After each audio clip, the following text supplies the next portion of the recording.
Hi, and welcome back to Forwarding Faith with your gal, Alicia Ann. In today's episode, we are going to go over hope and faith in Hebrews chapter 11, verses 1 through 10. If you have the Life Recovery Bible, it is on page 1589. This is Step 2 Devotional 7.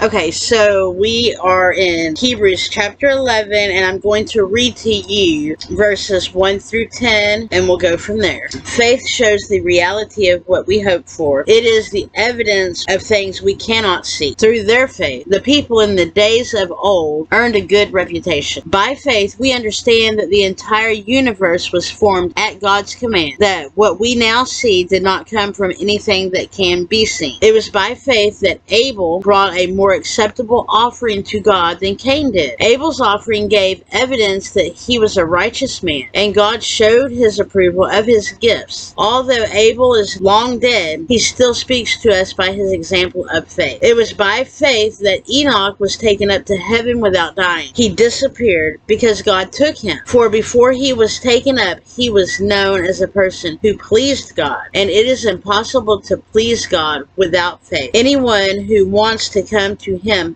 must believe that God exists and that he rewards those who sincerely seek him. It was by faith that Noah built a large boat to save his family from the flood. He obeyed God, who warned him about the things that had never happened before. By his faith, Noah condemned the rest of the world, and he received the righteousness that comes by faith. It was by faith that Abraham obeyed when God called him to leave home and go to another land that God would give him as his inheritance. He went without knowing where he was going, and even when he reached the land God promised him, he lived there by faith, for he was like a foreigner living in tents. And so did Isaac and Jacob, who inherited the same promise. Abraham was confidently looking forward to a city with eternal foundations, a city designed and built by God.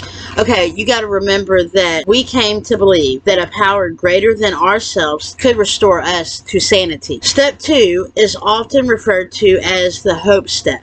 In coming to believe that a power greater than ourselves can restore us to sanity, we will remember what it was like to live sanely and have the faith to hope that sanity can return. Faith shows the reality of what we hope for. It is the evidence of things we cannot see. Go back to Hebrews 11:1. How can we be confident that something we want is going to happen, especially if all of our hopes have been dashed? How can we risk believing that the life we hope for is waiting for us around the bend? Well, the Bible tells us that the key is in the nature of a higher power we look to. We are told that anyone who wants to come to him must believe that God exists and that he rewards those who sincerely seek him. That's in Hebrews 11:6. If we see God as one who is reaching out to help us, we will be more eager to look for him. If our faith has not matured to that point, yet we can ask for help. One man came to Jesus asking him to help his young son, who was afflicted by a demon. He said to Jesus, "Have mercy on us and help us, if you can." "What do you mean, if I can?" Jesus asked. "Anything is possible if a person believes." The father instantly cried out, "I do believe, but help me overcome my unbelief." Mark 9:22 through 24 is where you can find that.